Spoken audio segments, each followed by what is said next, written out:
Does anybody know these two gentlemen in the room? If you don't, let us know. You shouldn't be here if you don't. It's great to have you guys. Yesterday, I was very proud to nominate Judge Amy Coney Barrett to the United States Supreme Court. She's one of our nation's most brilliant legal minds, and I think she'll do very well. We're moving along very quickly. Tremendous unity in the Republican Party. It's the consequence of winning elections, which we did very substantially, both in the Senate and obviously in the White House. And I think we're going to take back the House. I believe that very strongly. Kevin is doing a fantastic job. And I really believe we're going to take back the House. And we're all working very hard on that. We have noticed some comments made in the media about my incredibly qualified nominee, Amy. The New York Times said her religion is not consistent with American values. She's Catholic. It covers a lot of people. It's a very disgraceful thing to say. Some of the comedians, I don't think they're comedians because comedians are supposed to be funny. They're not funny, like, at all.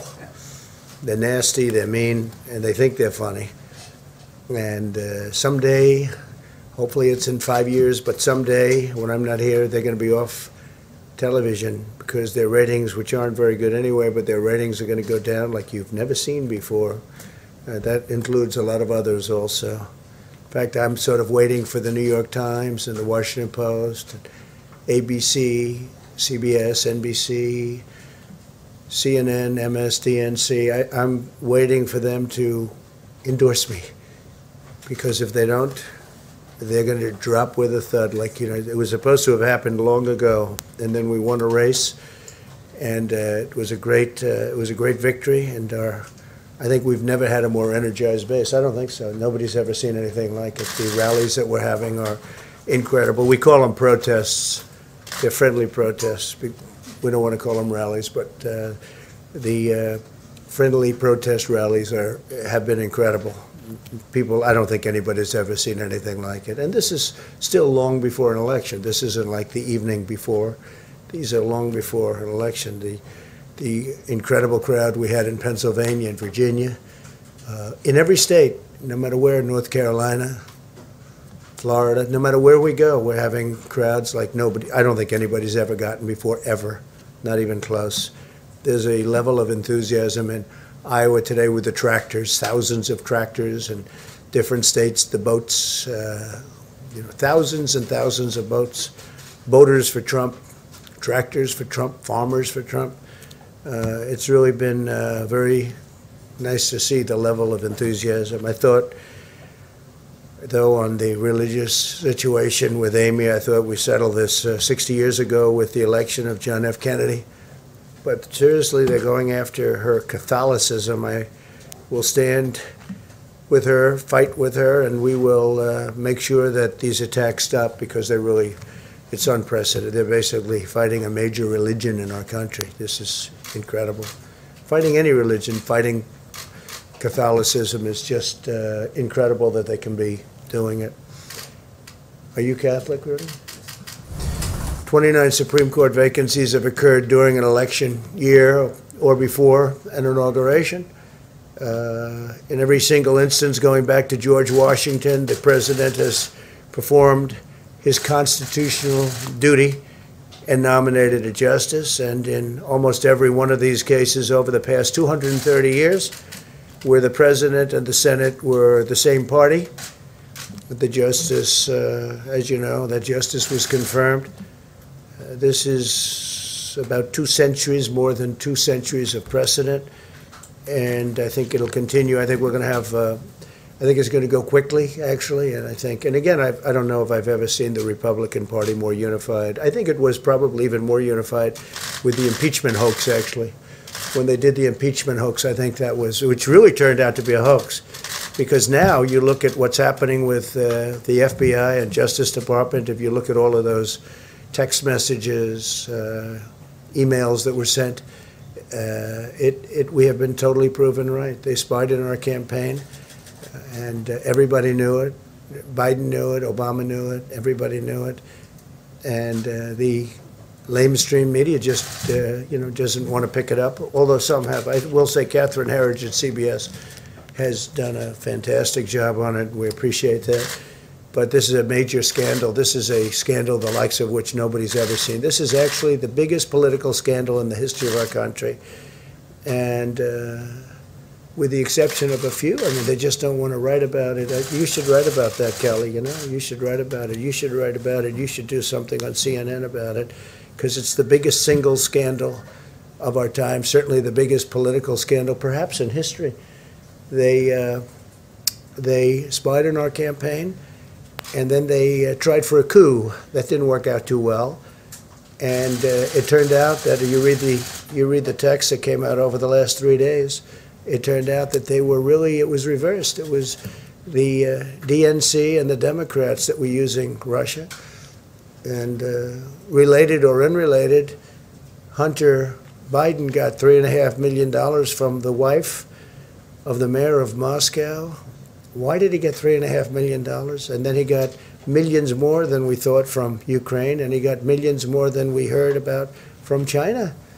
Hunter Biden, where's Hunter? So these are all questions that are very, very big on the internet. The biggest thing going on the internet is exactly this. And we're going to have to see how that all turns out. But it turned out that we were right. So we went through 2.5 years of ruining people's lives, like General Flynn and many others, ruining their lives. And it turned out to be just the opposite. It was the Democrats that were dealing with Russia and other things. So hopefully our Attorney General and others working on this very, very hard, very diligently it'll lead to something that will be very important for our nation. I think it's very important for our nation. It's one of the most important things. A central issue of the 2018 midterm elections was the Kavanaugh confirmation, and American voters punished the Democrats in the Senate. You saw what happened. We picked up 2 seats. Again, something that hasn't been reported on very much, but we picked up 2 seats for their treatment of Justice Kavanaugh and expanded our Senate majority to confirm Supreme Court justices, which was great. And now Democrats are really brazenly attacking Judge Barrett for, again, her faith, mostly is what I'm hearing, for her Catholic faith. And whether it's Dianne Feinstein or anybody else, I think they ought to treat religion with much more respect. I think it's a disgrace that they can do it. Biden and the Democrats are desperate to distract from the real issues, which is that their party has been taken over by socialists, extremists, and probably communists. I think it's beyond socialism. I think it's a step beyond, and could be many steps beyond if you take a look. And that if they win, they will nominate justices who will destroy the American way of life, the American dream. They will destroy the American dream. They'll destroy America. They'll destroy the United States of America. Your private right to own a firearm will be totally eliminated. Your guns will be confiscated. Your ability to live by your religious faith will be devastated. They'll abolish America's borders and give government health care to illegal aliens, which will destroy our healthcare system because so many people will pour into our country. That's a tremendous incentive. On voter fraud, as you know, hopefully there won't be a very big movement, because hopefully we're going to be able to win. I think we have the massive movement. I think we're going to have a tremendous victory. There won't be a transition, because I can't imagine we call a transition if we win. You know, they talk about, will there be a friendly transition? Of course there will, but we have a big problem, and you see it every day. You see it happening every day with ballots. We are gravely concerned about the Democrat assault on election integrity. In Brooklyn, 25% of mail-in ballots were ruled invalid in June's Democrat primary. You saw that. And a special election in New Jersey, 20% of the ballots were thrown out, and 4 people are now being prosecuted for fraud. It's all in the mail-in ballots. 35,000 mail-in ballots were rejected in Florida's primary, and 100,000 were rejected in California, and that's just the beginning. A week after Pennsylvania's primary, half of the counties were still counting ballots, and you'll be counting them here because this is a much bigger version of all of that. Just last week, a number of discarded military ballots were discovered in Pennsylvania. All of the recovered ballots, these were ballots that were thrown out, had been cast for a person named Donald J. Trump. In Wisconsin, 3 trays of mail containing absentee ballots were found in a ditch. They were thrown in a ditch. 3 trays, that's a lot. In North Carolina, voters are reporting receiving 2 ballots in the mail. Many voters, I hear it's thousands, but they're getting 2 ballots. I wonder if those are Democrat areas, because the word is they are. In Iowa caucuses last winter, you know what happened there? You all reported on it, I think, very well, right? You remember that, Mark? It was not good, right? But in Iowa, they still don't really know who the winner was. I think they called somebody eventually, but it was many, many weeks later. But they really have no idea, and that's being continuous to be, and that's little. That's just a small, that continues to be litigated in Iowa. They can't run a simple caucus, yet now they're trying to radically write election laws nationwide just weeks before the presidential election. I heard in New York today that Governor Cuomo wants to try and simplify the ballots because he thinks they're too complicated. And all of that, I agree with him. I think that's good, but you don't do that now. The ballots are starting to come in, and it's not. You can't do it now. It's too late. Joe Biden and the Democrat extremists oppose all of these efforts to ensure election integrity. They oppose voter ID. Think of it, voter ID. They want a picture. They have a picture for almost everything nowadays, but they don't want a picture. You had a picture to get into the Democrat National Convention. You had a card with your picture on it.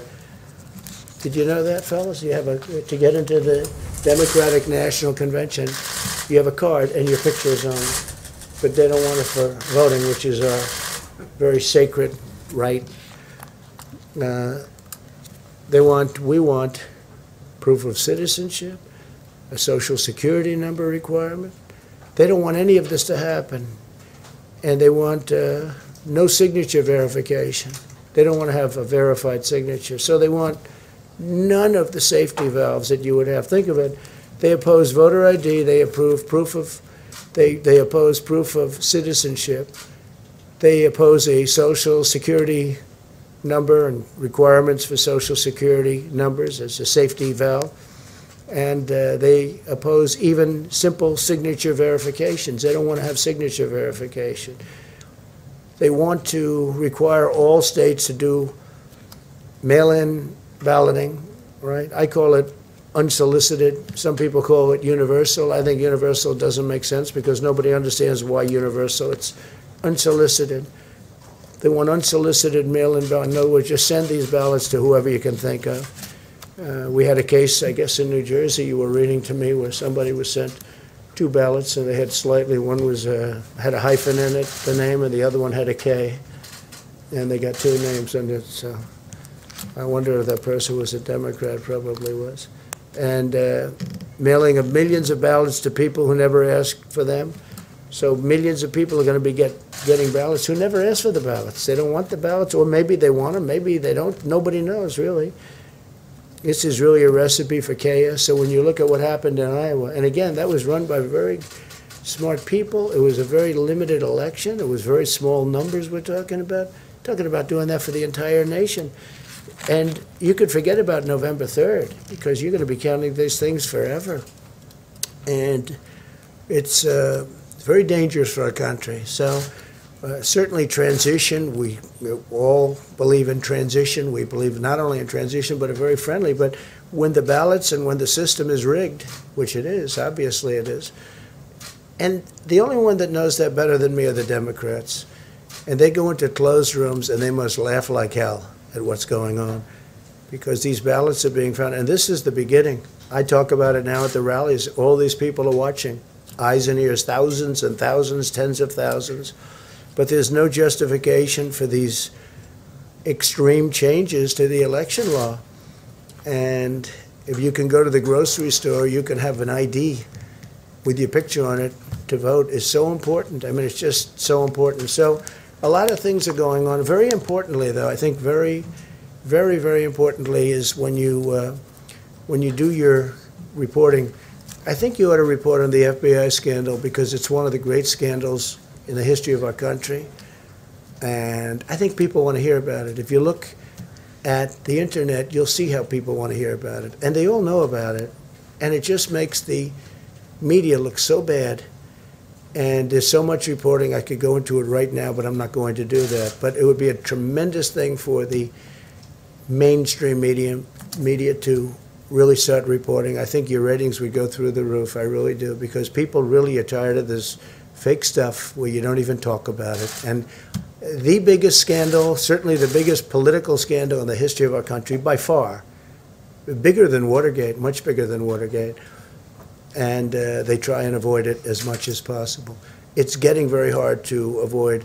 So we'll take a couple of questions, and you may have a question for these two very wonderful people, brilliant people from the standpoint of politics, I would say, and law.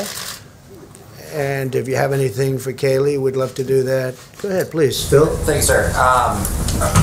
Last Wednesday, when you were speaking to the attorney generals, you said that you hoped federal judges were watching what was going on with mail-in ballots. Do you hope that Amy Coney Barrett is watching as well? I do. I'm sure she is. I think everybody is. I think everyone in the country. I think we've made it a very big issue. And it's an issue that the Democrats tried to get away with. I don't think they're getting away. I mean, so many reports now of phony ballots, you know, that I don't know if it would have been reported before. But all of these rallies, you know, we had thousands of people last night, as you know. And we're in Harrisburg, Pennsylvania. The night before, we were in Virginia. I mean, those crowds are, whether it was 35,000 or 30,000, those crowds are massive. And that's on very short notice. All of those people are watching. You know, we have eyes and ears now that we wouldn't have had if we didn't bring it up. So no, I'm sure she's watching, and I'm sure that everybody's looking at it. I think it's just common sense. Go ahead, Vaughn. A quick follow-up. Did you discuss the election with her? No, I didn't. I didn't. I just didn't think it would be appropriate. And I've watched over the years as presidents would interview and talk and make a decision on a Supreme Court justice. And I was actually surprised they wouldn't talk about various things like Roe. They wouldn't talk about, you know, things that are very important. They think it's inappropriate to talk about them. I don't know that it's inappropriate, but I've gone by that custom. Go ahead, Phil. Thanks, sir. Democrats are arguing that ACB puts in danger not only Roe v. Wade, but a number of other decisions. Do you think that they are correct? No, I don't know. I mean, you know, we depend. I think she's going to rule on the law. I think she's going to be a great justice for many years to come. But I can't say. They also bring up health care. I mean, Obamacare is terrible. It doesn't work. We've made the best of it. We got rid of the individual mandate, which is great. We are going to protect people with pre-existing conditions 100%. But if we can end Obamacare and come up with a much better health care system that's much cheaper, and much better, which is what we'll do. On the other hand, if the court rules against, we will manage the system better. But don't forget, we've already essentially gotten rid of Obamacare because we got rid of the individual mandate, and it was all based on that. So we've done a tremendous amount because the individual mandate was the most unpopular aspect of Obamacare. You had to pay a lot of money for the privilege of not paying for bad health care. So that was a terrible thing for people. And what we will do is, if we are fortunate enough to get rid of the little remaining in Obamacare, and again, individual mandate, the way I view it, that's no longer Obamacare, because that was the central point, and we won that. We've already won that, as you know. But by getting rid of that, it's different. It's a much different thing. The other thing we've done is managed. Here's the story. It's no good. It's too expensive. It's bad coverage. You don't get your doctor. You don't get your plan. All the things that President Obama said, you don't get. And Biden, too, by the way. If Biden even, I don't think he has any understanding of it. But you don't get your doctor. You don't get your plan. 28 times President Obama said, you get your doctor, you get your plan. It turned out to be a lie. So here's what we're doing. If we can terminate, we are going to have a much better plan.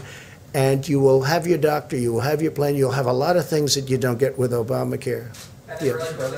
You've said this numerous times, but do you really believe that Joe Biden will be on any type of performance-enhancing drug ahead of the debates, or are you just joking? No, I'm not joking. I mean, I'm willing to take a drug test. I think he should too, because he's had a very uneven.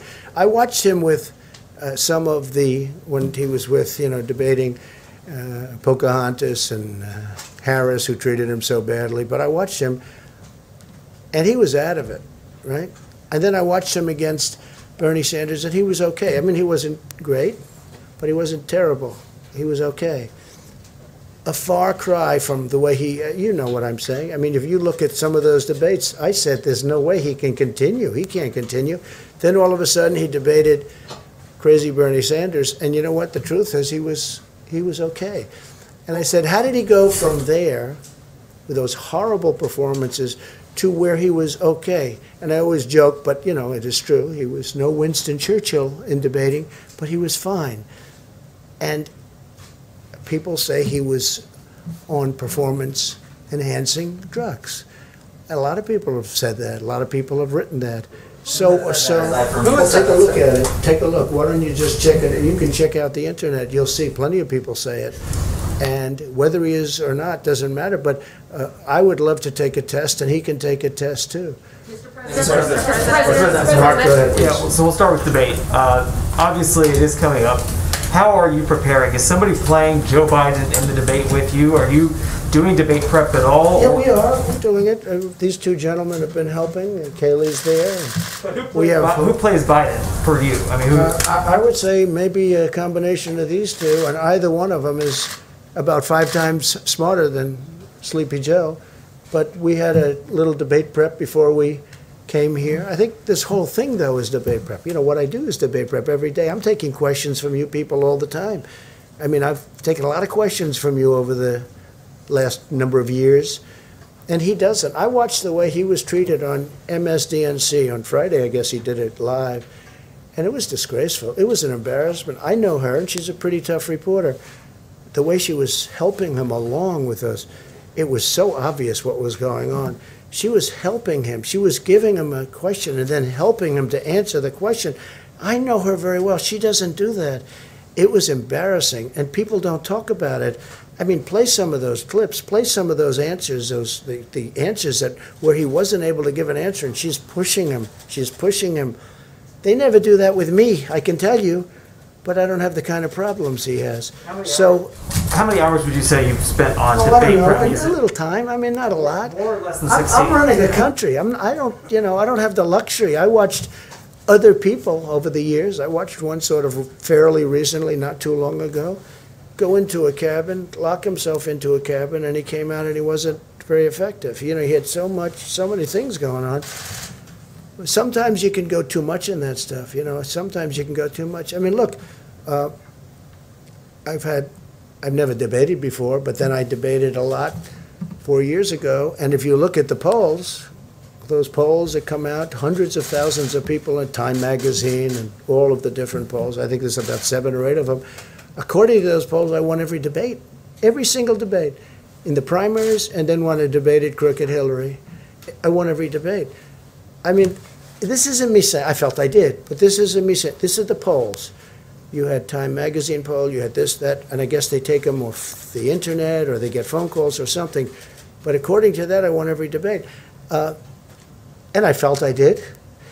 But I understand the subject. Now, Chris is tough. I hope that Chris is going to be equally tough on Joe Biden.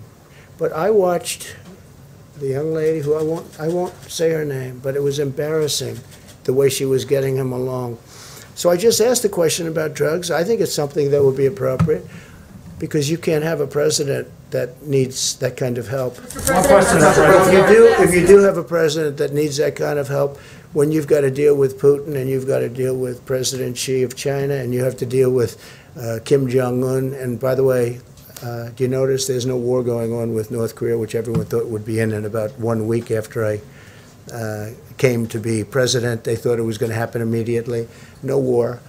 And that's saving perhaps millions of lives, not just, they were saying, oh, 50,000 people. No, millions and millions of people could have died. Chris will definitely have tough questions, and one of the ones that's going to likely, everybody's going to be talking about is there's a New York Times story that came out about an hour ago that says that when you came into the White House, you were paying about $750 a year in federal income tax. They are not releasing they're not publishing the tax returns. They're not showing that out there. They're saying to protect their sources. In your tax return, sir, does that sound right that you were paying a couple $100s a year in federal income taxes? No, it's fake news. It's totally fake news. Made up, fake.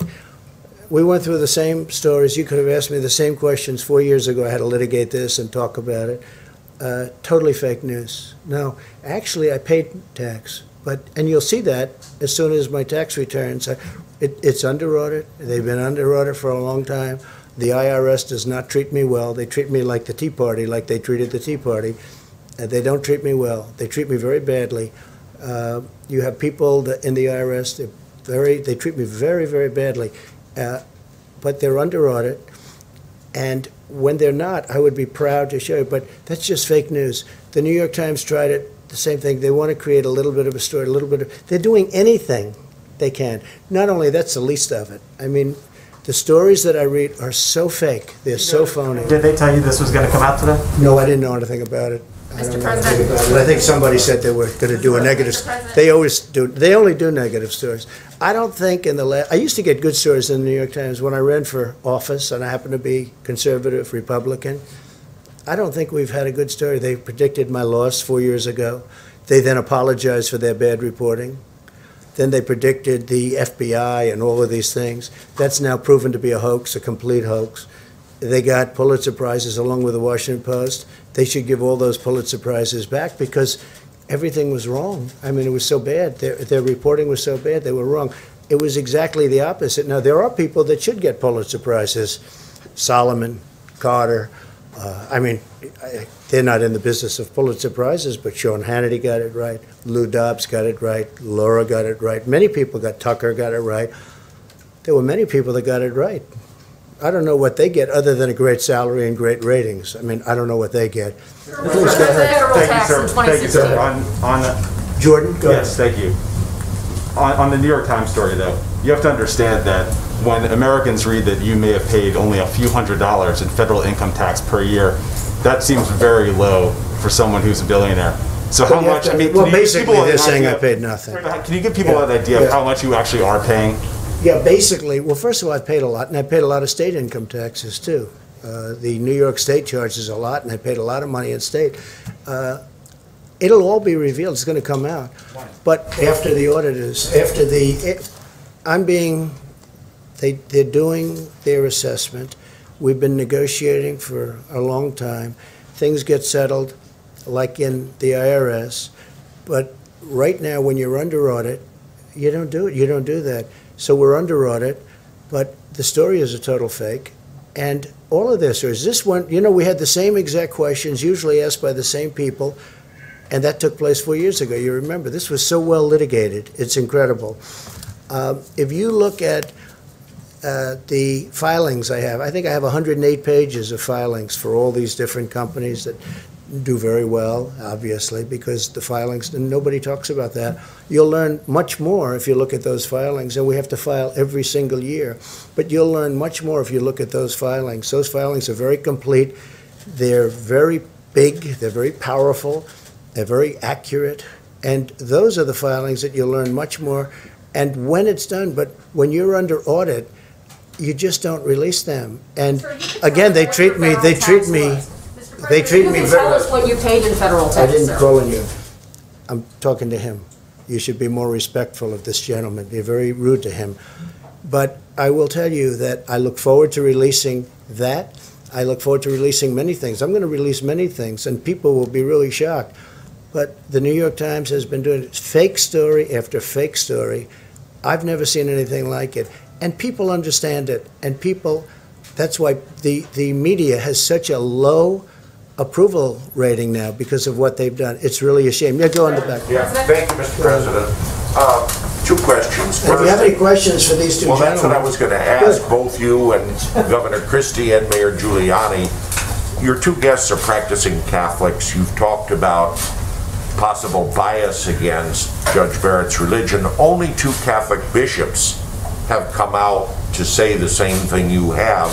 Is any effort being made by any of you to say, get the U.S. Conference of Catholic Bishops? I think that, yeah. At least other leaders within the church. We're in the process of doing that. I think it's horrible what they're doing. I mean, they're playing the religious card, and it's frankly, you're talking about Catholics. It's a very major religion in our country. I don't know, Chris, do you have anything to say about it? It's obvious what they're doing. So, you know, she'll be strong. She'll be tough, and she'll stand up for what she believes in. And she went through, just like I did 4 years ago in terms of litigation of different things. She went through it before and did very well. Rudy, what do you think? I think the article in the New York Times today reveals a very strong anti-Catholic bias. I mean, it says in the article that Catholicism and the American ethos can't be contradict each other. Well, let me ask what is the American ethos? It's their version of it. That's a horrible thing to say. And then it says that Catholics have difficulty separating public and private morality. I don't have difficulty separating public and private morality. So what I see is the beginning of a really strong anti-Catholic attack. And having lived through the John Kennedy election, that article today reminded me of the things that used to be written before John Kennedy. Could a Catholic be loyal to the United States? Come on.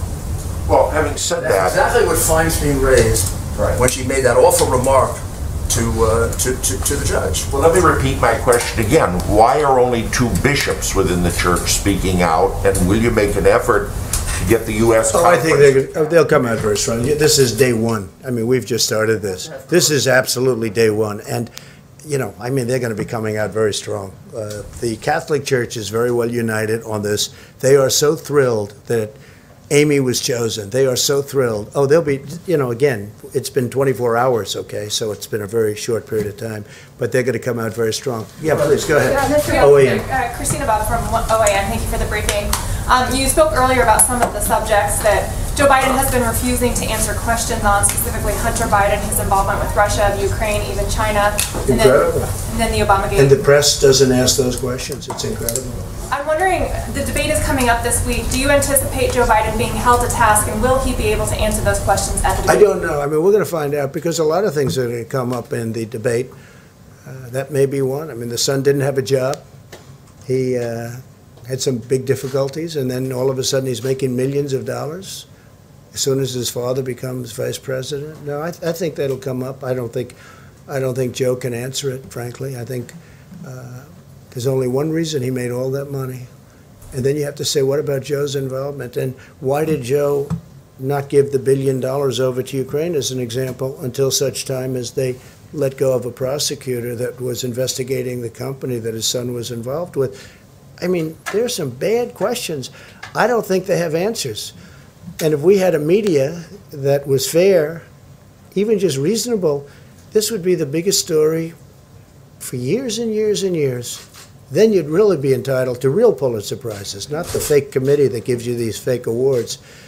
So, I mean, it's a really fair question, but it's hard to believe when you see the kind of money that he has made from China, from Russia, where the wife of the mayor of Moscow gives him $3.5 million, and nobody even has any question about it. Why did he get $3.5 million? I'll tell you why, because Joe Biden was in on it. Joe was in on it. There's no way that he wasn't. And uses Joe Biden's plane, Air Force Two, uses Joe, and they go to China, and then he comes back, and he never mentioned it to his father, that he just got $1.5 billion, and now it's turning out that it's much more money than that, Rudy. It's turned out to be much more money from China. They have a member of the Chinese Communist Party gave him a lot of money, and the press has no interest in these stories. It's just, it's very disheartening for the people of our country, please. Mr. President, if he tries to dodge the questions or doesn't address them head on, are you prepared with the facts and information to answer that for the American people? Well, I have all the information. It just came out. I mean, I didn't know about Moscow, $3.5 million from the mayor's wife. I didn't know about that. and he's a very influential, powerful man in Russia, as you know. And it wasn't me. I didn't have anything to do with Russia. That came out loud and clear. What also came out is they should have never gone into this fake Mueller investigation.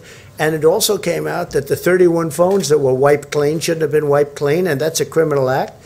And Bloomberg, likewise, shouldn't be paying for prisoners to go out in Florida and go and vote, because he's basically paying, which is totally illegal, going and paying prisoners. I hope he hasn't done it yet, but he's down in writing as doing it. This is what he wants to do so that he can ingratiate himself to the Democrats after they made him look like a total fool in the debate. I mean, what they did to him is incredible, and that he goes out and spends money, it shows you the problems that he's got. Mini Mike.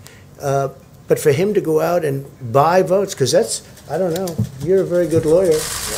Are you allowed to go tell people that go vote, I'm going to pay off your tab? Certainly can't buy votes, that's for sure. Yeah, because that's what it is. I mean, it's a very serious charge. Yeah, please, go ahead.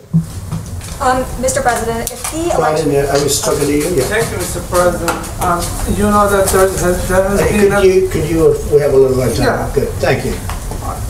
And there has been going on the military action in the Karabakh, Azerbaijan, and in where? The Azerbaijan, yeah, the Karabakh, and the civilians are killed. And according to the officials from the Azerbaijan, they say the first shoot came from the Armenian. What's your comment on that? So we're looking at it very strongly. It just happened, and I know about it. I learned about it today and yesterday.